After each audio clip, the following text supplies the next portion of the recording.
Kualishimashilti, Inoxepa, bienvenidos otra vez. Continuamos con la disertación de Nahual. Nahual es la parte, diríamos, animal, o el espíritu animal asociado a la vida personal del individuo. En el momento de nacer,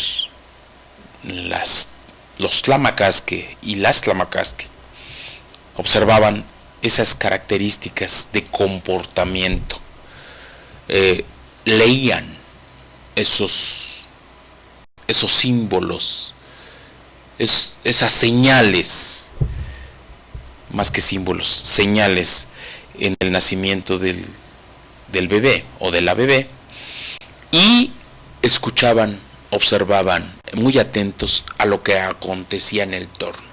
Si un ave gorjeaba, octava, si un otro animal gruñía, ¿verdad? Y se hacía la conexión de lectura. Es decir, de esa forma se sabía qué espíritu animal asociado le correspondía o iba a acompañarlo a lo largo de su vida. Y generalmente se hacía de una forma secreta, que solo lo sabían los padres, ¿verdad? Y se lo decían al oído al bebé. Un poco ilógico para nosotros, racionalistas, pero es la forma espiritual de conexión. Y esto se decía en secreto porque al saber nosotros el nahual de alguien, esa persona es frágil, es susceptible, es vulnerable. ¿Por qué? Porque si una persona se asocia, lo más común o lo más fácil, un individuo con un animal que es un venado, por así decirlo. Si le pasa algo al venado, directa e indirectamente le va a pasar algo a esa persona. Le va a influir, le va a afectar. De esta manera, la persona tenía que primero saber. Los padres, los Tlamacasque decían a los padres qué animal, espíritu asociado. Y los padres, cuando el niño o la niña ya tenían la edad suficiente para entender y comprender esa responsabilidad, ya que en ello pues le lleva la vida, le comunicaban cuál era su nahual.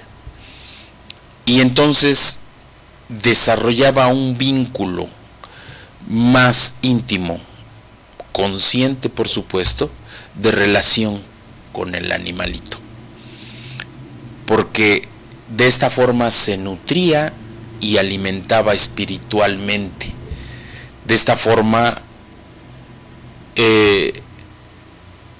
fortalecía, de esta forma sanaba y de esta forma lograba desarrollar otras capacidades que hoy en día diríamos psíquicas o psicológicas, que redundaba en un beneficio personal.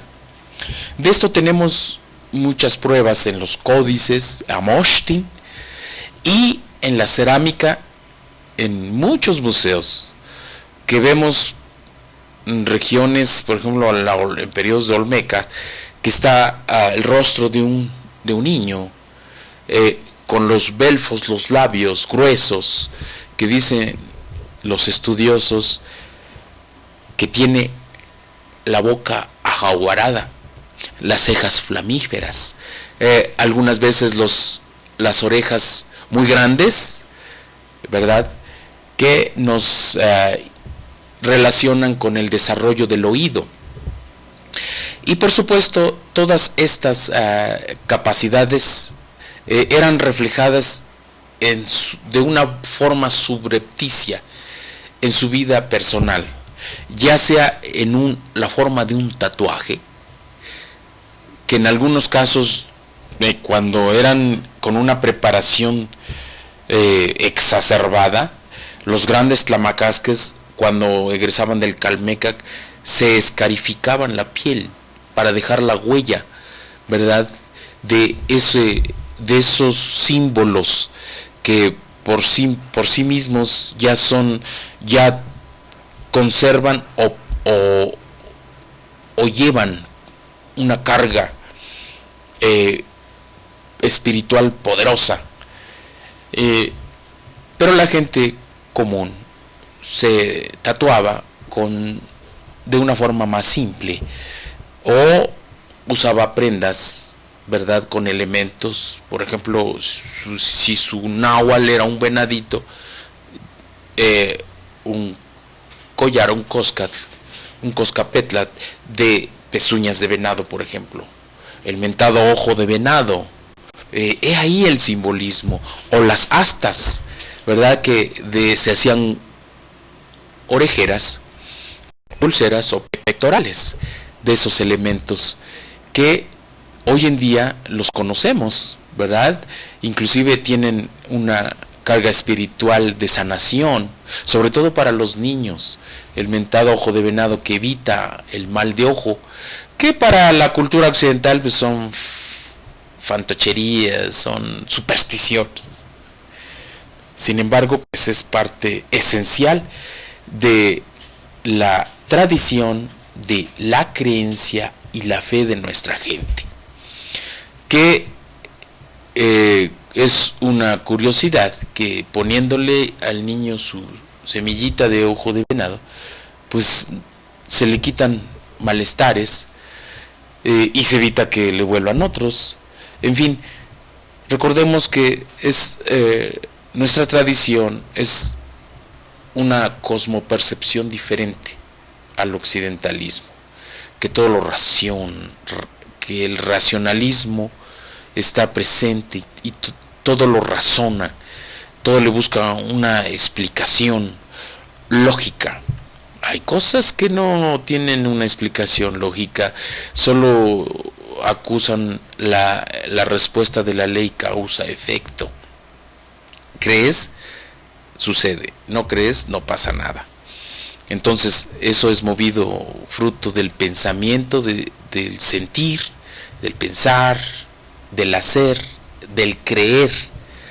Y esto en nuestra cultura es un factor importantísimo. Saber el náhuatl de alguien es prácticamente saber sus debilidades, es saber sus virtudes, sus capacidades, y saber dónde tiene sus vulnerabilidades.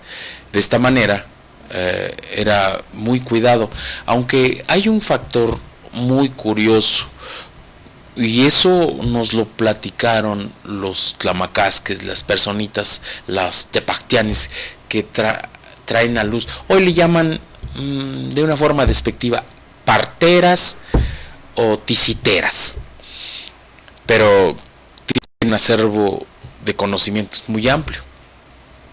Nos comentaban allá en el valle de la Mixteca, Puebla, Oaxaca, Teotitlán del Camino, Tilantongo, Etla, en fin, nos comentaba que muchas veces, si uno es meticuloso al observar a las personas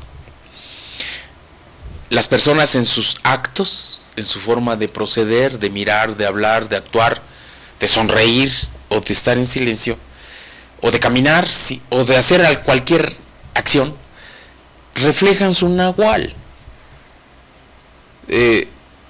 Algo, hasta el parecido, hay una relación. Con todo respeto, algunas personitas tienen el rostro de una tortuga, ¿verdad?, o la cara de un pez, o el perfil de un ave, o se mueven como subrepticiamente como felinos. Entonces están acusando el náhuatl, que con todo respeto, el animal que llevamos dentro, la asociación. Y ella nos decía, bueno, pues yo que recibo muchos niños, corroboro a lo largo veo, porque después de traerlos al mundo, vienen, pues se lastiman, se asustan, se enferman y me los traen los papás. Y entonces voy viendo el desarrollo, cómo entre más crecen, más se asocia su espíritu animal, se asocia su relación, se hace más fuerte, se estrecha, y más van apareciendo valores o símbolos, mejor dicho, valores o características de su nahual. Y de esta forma yo corroboro que cuánto es verdad con respecto a esa asociación existencial que todavía se ejerce en las comunidades rurales. En las ciudades ya no tanto, porque ya la televisión y los distractores culturales, ¿verdad?, la influencia, la enajenación, pues nos ha hecho ser apáticos, negligentes o negar nuestra cultura, que es triste y lamentable. Vamos a hacer otra cortita pausa y regresamos en unos instantes. No nos deje. Axkan Mantzitzimocuepa.